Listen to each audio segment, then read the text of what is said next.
This is Lisa Miller and Associates, Florida Insurance Roundup, your podcast on the people, issues, and regulations shaping Florida's insurance market. Now, here's Lisa Miller. Welcome, friends. It seems that not a week goes by without us hearing of another tragic shooting event in the United States. The latest was this awful mass shooting in late October at the Tree of Life synagogue in Pittsburgh, Pennsylvania, where a gunman killed 11 people and injured 6. Those within schools and universities often get the most press attention, but businesses, places of worship, and government buildings have all been targets in recent years. If you feel like these shootings are becoming more and more common, you would be right. Data from the FBI show the average number of active shooter events in the U.S. has doubled over the past 8 years compared with the previous 8 years. There were 30 such events in 2017, more than any other year since 2000. In Florida, we need no reminding of these atrocities. In February, an attacker killed 14 students and 3 staff members and injured 17 others at Marjory Stoneman Douglas High School in Broward County. In later months, shootings occurred in 2 high school football games in our state, leaving 2 dead and 4 other people with injuries. And finally, in August, a video game tournament in Jacksonville was the site of a shooting that led to 3 deaths and 11 injuries. The list just seems to go on and on. While lawmakers in Tallahassee and Washington grapple with how to confront this problem, we should ask ourselves just what is available in the insurance market to protect individuals and businesses. In a previous edition of our Florida Insurance Roundup, we spoke with Robin Wilkinson of AIR Worldwide about how insurers and reinsurance companies can model potential aggregate liability losses arising from shootings across a portfolio. We now turn to some of the insurance coverages available to policyholders that are specifically designed to react to these events. Joining us on today's podcast is Peter Bransden, an underwriter for Aspen Insurance. Peter leads Aspen's crisis management team in Miami, whose product suite includes terrorism, kidnap and ransom, and product contamination. He's also the only underwriter in Florida who specializes in what is called active assailant insurance. Peter, welcome to the Florida Insurance Roundup. Hi, Lisa. Thanks for having me. I'm a big fan of your podcast, so really pleased to be here. Absolutely. And tell us about Aspen. I know they've been in the market quite a while, but what's a little background? Aspen is a specialty insurer and reinsurer, and our niche is to really find emerging threats and create specialty insurance products to face them. I think our crisis management team exemplifies this, and to give you just one example, we took a pioneering role in responding to the Somali piracy crisis, and we're still a leader in that market. What an amazing company, and I think their passion and dedication in this particular niche speaks for itself. Would you tell me about this active assailant insurance product, and what is an active assailant, and how is it different from what we commonly hear called an active shooter? Well, active assailant insurance has been designed to protect policyholders against a wider range of attacks involving a weapon. It's often referred to as active shooter insurance, but these events are by no means limited to firearms. We've seen vehicle rammings such as the van attack in Manhattan last year, or knife attacks such as the London Bridge attack a year ago. Equally, suicide bombings around the world show how terrorism has evolved. And you can imagine there's a real demand by policyholders to be protected against these threats. So in active assailant insurance, the market has created a broad coverage, which we believe does just that. So walk me through what the policy includes. Most active assailant policies will include 5 main categories of cover. So let me go through them, and I arrange these in kind of increasing order of importance, I think. First is the property damage caused by these events.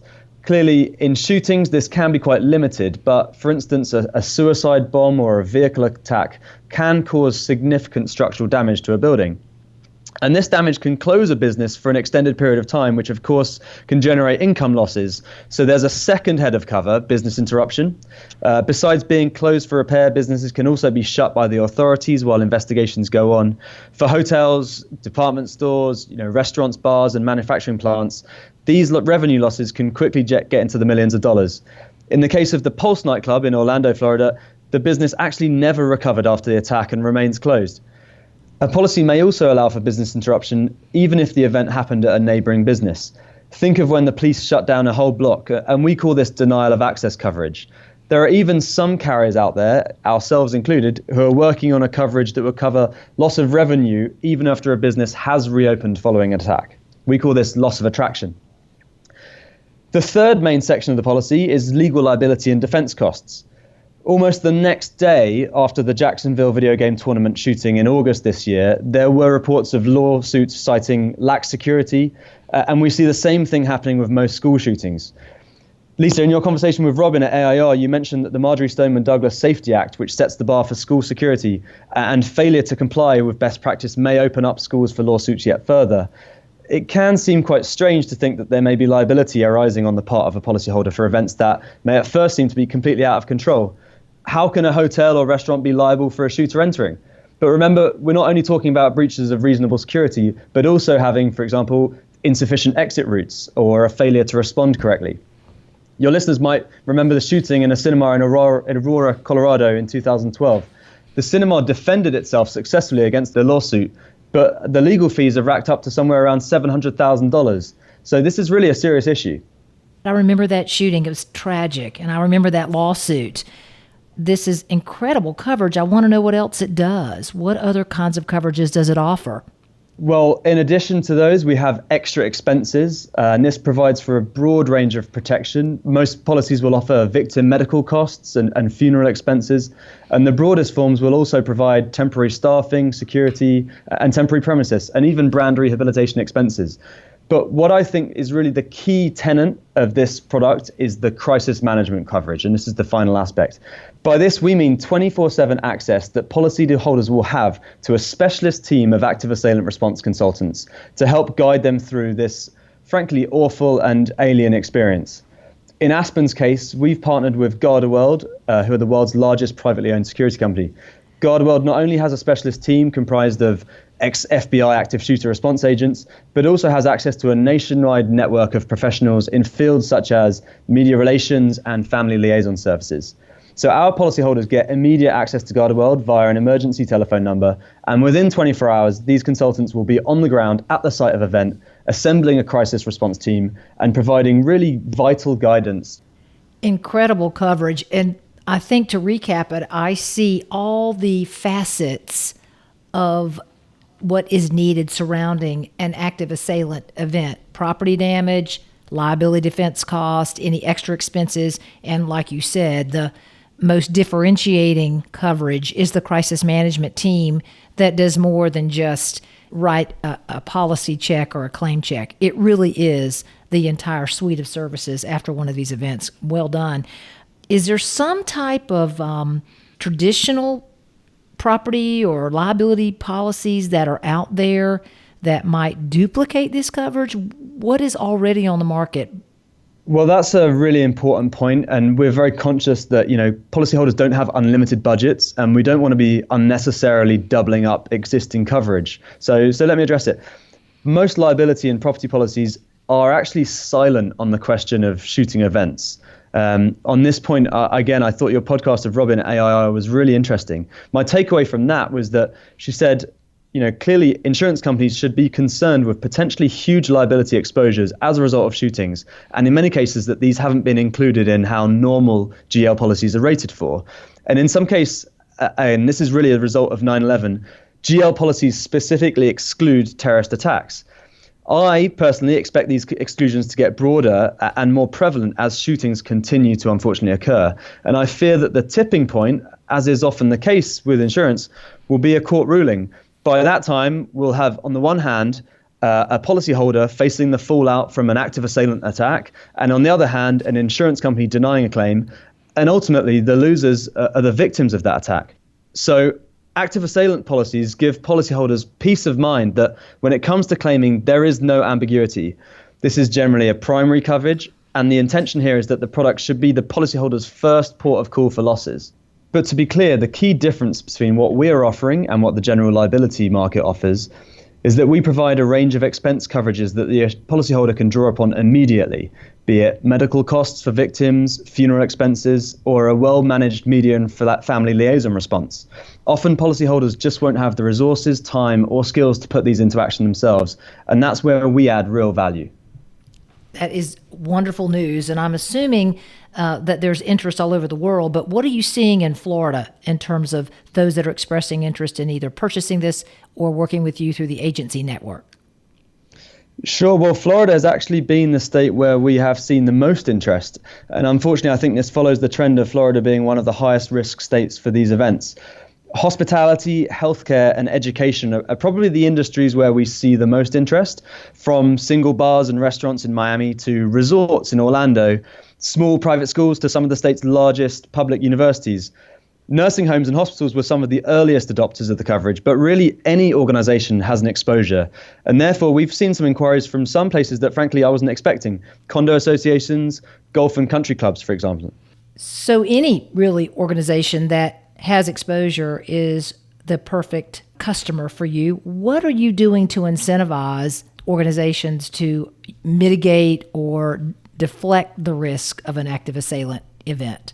Well, that's such an important aspect of this. We will provide significant discounts to policyholders that can demonstrate that they have taken steps to mitigate this risk.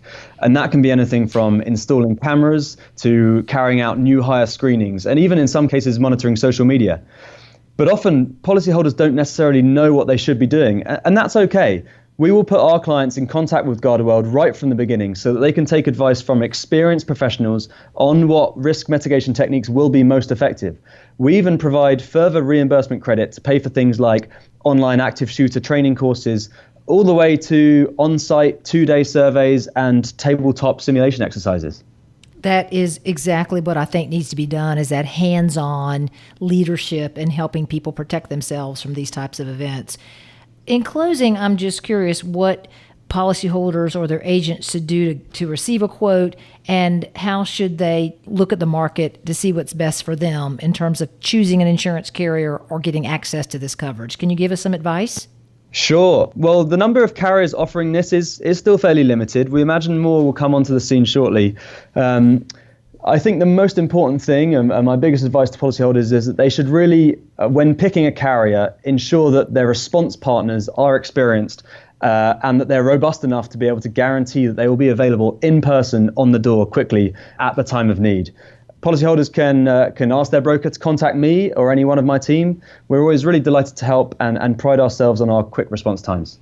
You have been an incredible guest today, Peter, and this coverage is very, very important to so many organizations that have exposure. And to know that it's available, we're pleased to help you spread the word. I'm going to close with thanking you, Peter, for taking the time, giving us your ideas and raising the awareness of this product. I know, being in the Miami Aspen office, you give a lot of thought to what types of things you can do to help make people feel safer and covered for these types of events. So thank you again for being with us. And on our show notes page, we'll leave a lot of great information about how people can contact you and access this product. So thanks again, Peter. Thank you very much for having me on. As the world becomes more complex, we have to adapt the products and services we offer to fit customers' changing needs. Scenario-based modeling for casualty events and the practical insurance products that result, such as this active assailant insurance policy, are good examples of innovation in insurance. While no one's got a crystal ball, and we cannot predict human behavior that's reflected in these horrible tragedies, technology and actuarial science are improving how we quantify that risk and price it accordingly. It's all about helping people and their organizations and companies become whole again in the event of the unimaginable. We would love to hear from you. You can call us and leave your comment or question for our later reply on air right here on the Florida Insurance Roundup by calling 850-388-8002. Again, our calling number is 850-388-8002, or drop us an email at Lisa Miller at lisamillerassociates.com. That's it for the Florida Insurance Roundup.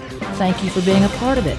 Remember, at Lisa Miller & Associates, we have a passion for policy and client success. I'm Lisa Miller. Until next time, be safe. This has been Lisa Miller and Associates Florida Insurance Roundup, your podcast on the people, issues, and regulations shaping Florida's insurance market. For more information on today's program, please visit us on the web at www.lisamillerassociates.com.